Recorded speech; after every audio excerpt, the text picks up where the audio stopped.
My mother-in-law ruined my wedding and called me a gold digger. I bought her mortgage 5 years later. The lace of the wedding gown was so tight it felt like a structural cage, pinning my ribs together until every breath tasted like panic. I stood alone in the bridal suite of the Ridgefield Oaks Country Club, staring at my reflection in a gold leaf mirror that had probably cost more than my father made in a year. The dress wasn't a designer silk piece, it was a polyester blend I'd bought on a structured 3-month payment plan from an outlet mall 40 miles outside the city line. I'd spent the morning trying to smooth down the slightly fraying edges of the hem, praying the harsh track lighting of the reception hall wouldn't expose the cheap synthetic sheen of the fabric. The door didn't click open. It swung inward with an effortless, heavy momentum that belonged to people who owned the buildings they walked into. Evelyn Vance stepped inside.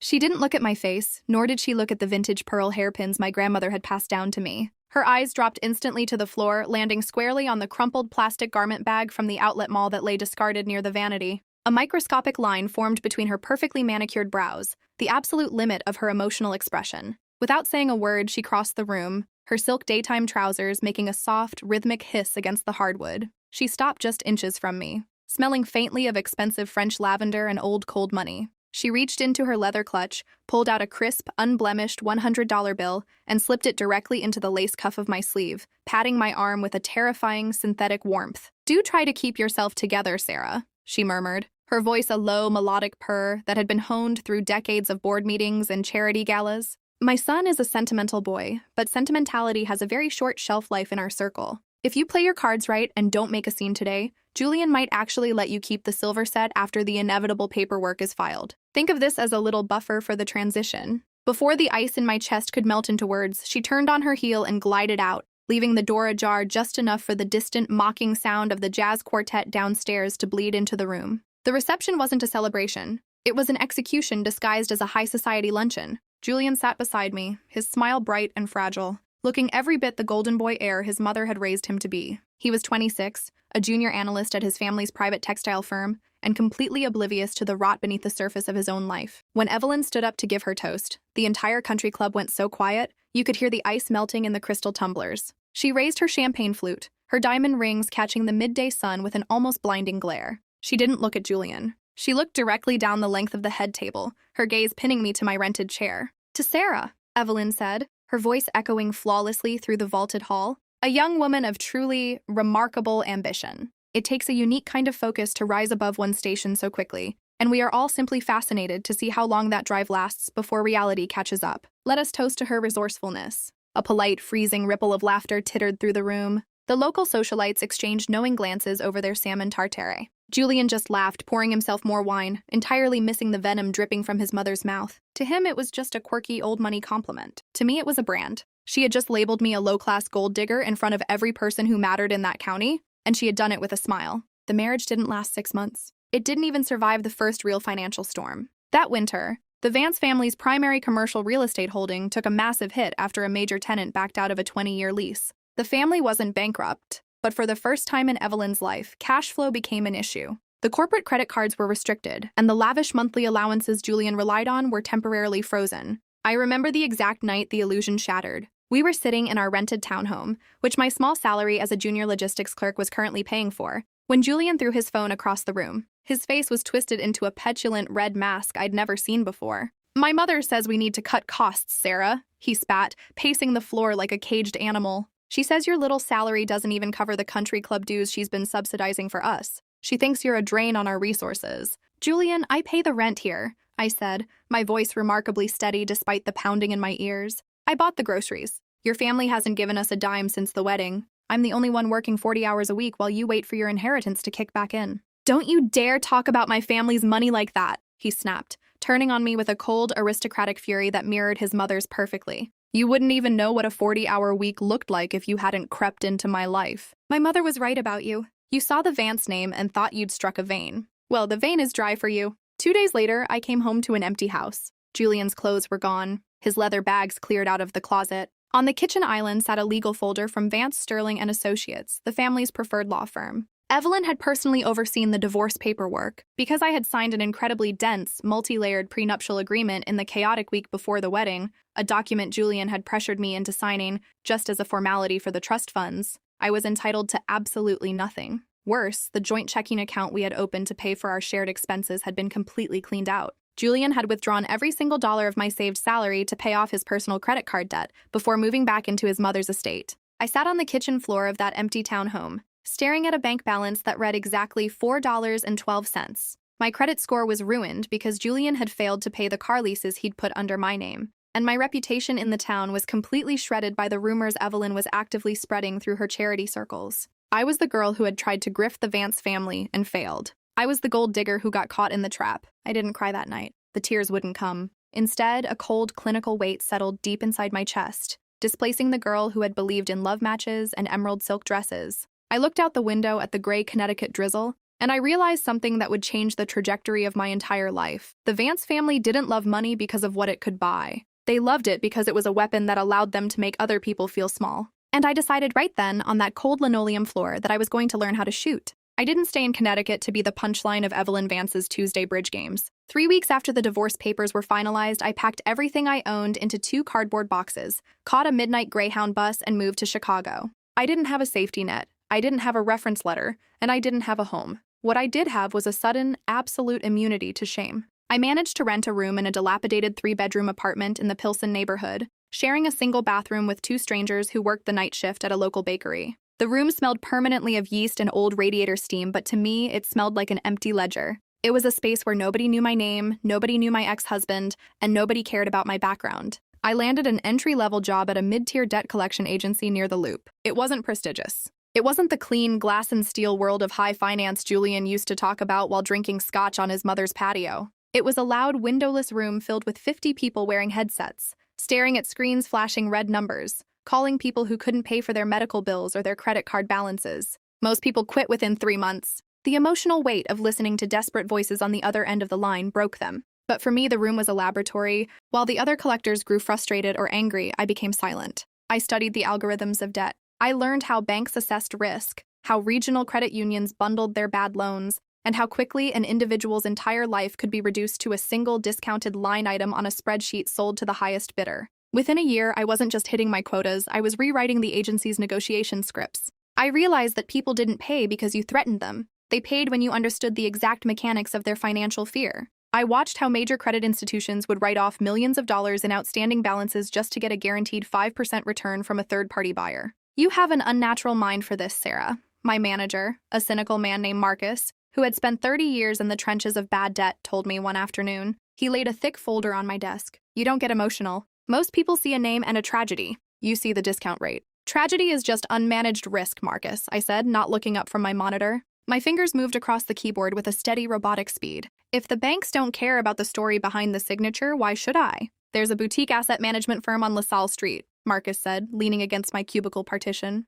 They don't collect on individual credit cards. They buy up distressed commercial debt, failed factories, shopping centers, regional developer portfolios. They need people who can look at a balance sheet and see where the bones are buried. I put your name in. The firm was called Vanguard Asset Recovery. The offices weren't decorated with the gold leaf trimmings of the Connecticut country clubs. They were minimalist, stark, and functional. The air was thick with the scent of high-end espresso and the quiet, high-stakes hum of algorithmic trading. I started as an analyst, earning a base salary that allowed me to move into my own studio apartment overlooking the gray expanse of Lake Michigan. I didn't buy new clothes. I didn't go out to dinners. I bought a single perfectly tailored charcoal gray wool suit, 2 silk blouses, and a pair of Italian leather heels that made a sharp, definitive click against the marble floors of the office. I wore that suit like armor. My job was simple. I was part of a team that acquired toxic loan portfolios from regional banks that were desperate to clear their books before quarterly regulatory audits. These banks had lent money to local businessmen, old money families, and over-leveraged developers who had built their empires on the assumption that the market would always rise. When those businesses failed,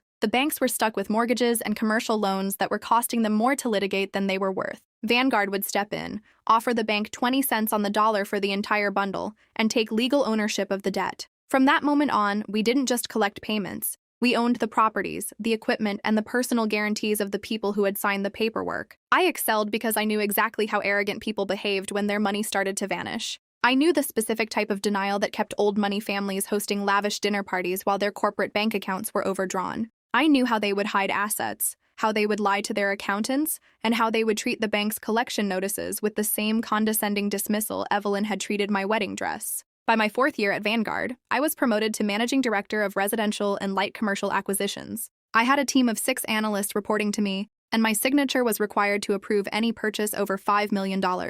My skin had cleared up, the permanent dark circles under my eyes had replaced by a cool, unreadable gaze, and my voice had dropped an octave into a low, authoritative register that rarely needed to be raised to get results. I had completely erased Sarah the victim. I had built an executive who understood that in the grand architecture of American capitalism, there were only 2 roles: those who signed the personal guarantees and those who collected on them when they broke. The transformation was purely internal. I didn't do it to show off. I didn't post my promotions on social media, and I kept my personal life entirely blank. I didn't want Julian to see me on LinkedIn. I didn't want Evelyn to hear whispers of my success through mutual acquaintances. I wanted them to think I was exactly where they left me, buried in the mud of their rejection. Because I knew, with the absolute certainty of a mathematical theorem, that people like the Vances never stopped spending. They never stopped assuming their name would protect them from the law of compounding interest. And I knew that eventually, if I stayed in the dark long enough, their numbers would inevitably line up with mine. The file arrived on my desk during the second week of October. It wasn't highlighted with a red flag, and my assistant didn't mention it when she dropped the weekly stack of regional bank liquidation portfolios on my desk. It was just another 300-page PDF from a mid-sized lending institution in southern New England that was unloading its non-performing assets before the end of the fiscal year. I opened the document, my eyes scanning the column of corporate names, default dates, and outstanding principal balances. I stopped at page 42. Debtor, Vance Textile Logistics LLC, Vance Holdings Inc. Collateral, Parcel 409, Residential Deed of Trust, Ridgefield County. Principal balance outstanding, $4,210,000. Status, 90 days delinquent. Foreclosure notice issued. Attached to the back of the file was a satellite image of the property. It was the 5-acre colonial estate with the cobblestone driveway and the white columns. The house where Evelyn Vance hosted her summer luncheons. The house where my marriage had been dismantled over a cup of tea. I leaned back in my leather chair, looking out at the Chicago skyline as a sudden, sharp gust of wind rattled the reinforced glass of my office window. My heart rate didn't increase by a single beat. My breathing remained perfectly synchronized with the hum of the server room down the hall. I reached for my desk phone and dialed my lead analyst's extension. "Markham," I said, my voice dead calm. "Pull the New England regional portfolio from the acquisition stack. Tell the bank we'll take the entire bundle, but I want to carve out for the Ridgefield County assets. We buy the Vance paper today. No discounts on that specific line item. Pay full book value for the debt if you have to, but ensure the transfer of ownership is finalized by tomorrow morning at 8. Any specific instructions for the asset management strategy on that one, Ms. Sterling?" Markham asked, his pen scratching against a notepad over the line. "No," I said, sliding the file into my leather brief. "I'll be handling the physical inspection of the collateral myself." The drive from the Hartford airport to Ridgefield County hadn't changed in 5 years. The trees were the same deep, blood-red hue of late autumn, and the air carried that sharp, damp scent of burning leaves and wealth that I had once found intimidating. But as I sat in the back of the rented Blacktown car, looking out at the manicured stone walls separating the estates from the state highway, I didn't feel like the girl who had arrived here with a cheap suitcase. I was wearing my gray wool suit, a silk scarf tucked into the collar, and my hair was cut into a sharp, symmetrical bob that didn't move when the wind hit it. On my lap sat the dark blue leather portfolio containing the certified deed of trust, the assignment of mortgage documents, and the formal court order granting Vanguard Asset Recovery total legal control over the property at 14 Laurel Crest Lane. The town car turned onto the cobblestone driveway, the tires crunching softly against the gravel. The estate looked exactly the same from the outside, but my trained eye immediately picked up on the subtle architecture of financial decay. The lawn hadn't been edged in weeks. The wild grass was beginning to creep over the stone borders. One of the high-end copper gutters on the western wing was sagging, a dark water stain spreading down the white colonial woodwork like a slow-moving bruise. The family business had collapsed the way all mediocre old-money businesses collapse, through a combination of unearned confidence and a complete refusal to adapt to the market. Julian's father had invested heavily in a synthetic fabric import venture right before supply chain tariffs shifted, and instead of cutting their losses early, Evelyn had insisted on borrowing against the family home to maintain their lifestyle. They had treated their home like an endless line of credit, assuming the bank would never dare to call the note on a family that had lived in the county for 4 generations. The driver stopped the car directly in front of the massive oak double doors. "Do you want me to wait here, Mrs. Sterling?" he asked, looking at me through the rearview mirror. "Keep the engine running, Robert," I said, picking up my portfolio. "This won't take long." I walked up the stone steps, my heels delivering 3 sharp metallic cracks against the porch floorboards. I didn't ring the bell. I knocked, hard, using the heavy brass lion head clapper that Evelyn had once told me had been imported from an estate in Tuscany. The door swung open after 30 seconds. Evelyn Vance stood there holding a porcelain teacup in her left hand. She was wearing a beige cashmere sweater and her classic pearls, but the illusion of her perfection shattered the moment the light hit her face. The skin around her eyes was thin and gray, Her hair, usually immaculate, was pulled back into a hasty, slightly disheveled knot. The lines around her mouth were deep, carved into her face by 3 months of frantic, unanswered phone calls to bankruptcy lawyers. She looked at my suit, then at my face. It took her 3 long seconds for her brain to connect the woman standing on her porch with the girl she had handed a $100 bill to in the bridal suite. "Sarah?" she whispered, her voice losing that plastic, melodic cadence I remembered so well. It sounded dry, like paper rubbing together. What are you doing here?" "Julian doesn't live here anymore. He moved to Boston after the restructuring." "I know where your son is, Evelyn," I said, stepping past her into the grand foyer without waiting for an invitation. The foyer smelled different now. The scent of French lavender was gone, replaced by the faint, unmistakable odor of damp wool and stale air, the smell of a house that was no longer being heated properly to save on the utility bills. Evelyn turned around slowly, her teacup rattling violently against its saucer. "This is private property, Sarah. You can't just walk into my home. If this is about some lingering resentment over the divorce settlement, I suggest you contact our attorneys. We are dealing with a very sensitive family matter right now." I stopped in the center of the marble floor, right beneath the crystal chandelier, and turned to face her. I didn't look angry. I didn't look smug. I looked the way an auditor looks at an overdue ledger. "Your attorneys aren't answering your calls because you haven't paid their retainer since August, Evelyn," I said, opening my portfolio and pulling out the stamped assignment of mortgage. "And this isn't your home anymore. Vanguard Asset Recovery purchased your primary mortgage from Regional First Trust at 8 o'clock yesterday morning. I am the managing director of that division, which means the bank is no longer your creditor." "I am." She blinked, her face going a strange mottled white beneath her makeup. She set the teacup down on the antique console table with a jerky, unstable motion. "That's impossible. We were in negotiations for a loan modification. The vice president of the bank assured me we had until the end of the quarter to restructure the commercial debt. The vice president lied to you to keep you from filing for Chapter 11 before they could clear your toxic paper off their balance sheet," I said, my voice dead calm, cutting through the quiet room like a scalpel. "They wanted the cash, Evelyn, and I gave it to them, in full, without a discount." She took a step toward me, her hands trembling as she clutched the edge of the console table for support. You bought our family debt just to throw us out? You spent millions of dollars just for a petty grudge because we didn't think you were good enough for Julian?" I looked at her frayed edges, her shaking hands, and her desperate old money pride, and I realized something that almost made me smile. I didn't feel any satisfaction. I didn't feel the rush of adrenaline I had imagined when I was sitting on that kitchen floor 5 years ago. I just felt a profound, heavy boredom. She wasn't a grand villain in a cinematic tragedy. She was just an over-leveraged socialite who didn't know how to read a balance sheet. "Don't flatter yourself, Evelyn," I said, sliding the formal notice to quit onto the table next to her teacup. "This isn't a grudge. A grudge requires emotional investment, and you simply don't have the equity to command my feelings. This is an underperforming asset that needs to be cleared from my portfolio. It's just business." "This house has been in our family for 90 years, she cried out, her voice cracking as the aristocratic mask completely fell away, leaving behind a terrified, aging woman who had never known what it felt like to be cold. "Where are we supposed to go? Richard's health is failing, and Julian can't support us." "That is a risk assessment you should have conducted before you signed the personal guarantees on your husband's import company," I said, adjusting the cuffs of my wool jacket. "You called me a gold digger at my own wedding reception, Evelyn. But the difference between us is that I actually know how to dig. I spent 5 years learning the bedrock of this economy, while you spent yours trying to look superior on credit. It turns out your gold was just gold-plated paint and it's flaking off." I turned back toward the double doors, the leather portfolio secure under my arm. "You have exactly 30 days to vacate the premises," I said, my hand on the heavy brass handle. "My liquidation team will be here on the 1st of the month to catalog the furniture for public auction. Don't bother leaving the keys with the neighbors. I've already authorized the security team to change the deadbolts this afternoon." The town car pulled away from the curb, the tires throwing up a small spray of wet, brown leaves against the stone walls of the Vance estate. I looked out the rear window once, watching Evelyn's small figure remain framed in the massive oak doorway. She didn't look like a queen anymore. She looked like an extra in someone else's movie, waiting for the lights to go down. I didn't call anyone to celebrate. I didn't text Marcus in Chicago, and I didn't check Julian's social media to see if he'd posted anything about his family's ruin. The desire to see them suffer had vanished the moment I saw the water stain on their cedar siding.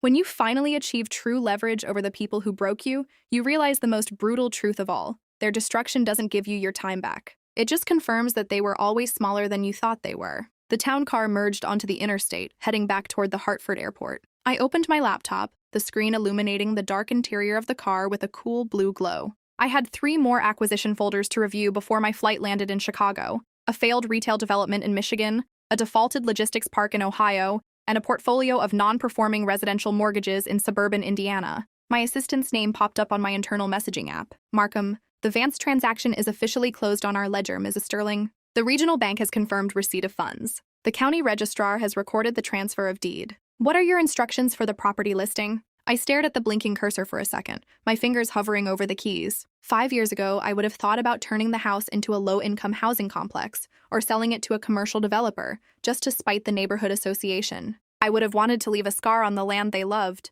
Now, I didn't care enough to make the effort. Sarah Sterling, list it with a standard luxury residential broker in Greenwich. Do the basic structural repairs to fix the gutter water stain, stage it with neutral contemporary furniture, and price it for an immediate cash sale. I want it off our books before the end of the quarter. No sentimentality, just recovery. I closed the laptop and leaned my head back against the leather headrest, closing my eyes as the rhythmic thud of the car's tires over the highway seams began to soothe the tension in my neck. People who watch stories like mine from the outside always want a speech at the end. They want the heroine to stand on the steps of the courthouse, holding a microphone, delivering a preachy monologue about self-worth, resilience, and the triumph of the working class over the arrogant elite. They want to believe that success is a moral victory. But high finance teaches you that morality is a luxury for people who don't have to worry about the discount rate. The world doesn't reward you because you're good, or because you survived a toxic mother-in-law, or because you cried on a kitchen floor in a cheap dress. The world rewards you when you stop playing the game by their emotional rules and start tracking the ledger.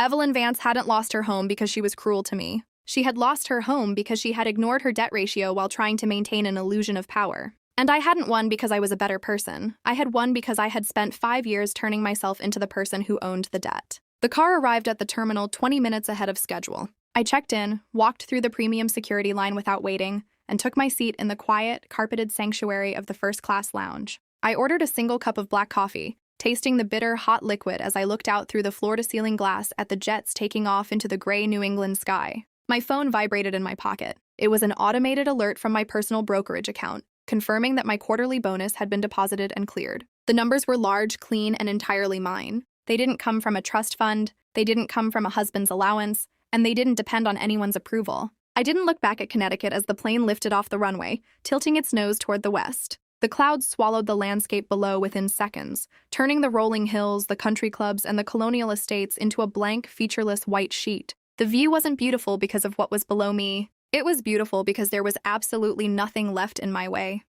Disclaimer: this story is a work of fiction and is intended for entertainment purposes only. Any resemblance to actual persons or events is purely coincidental.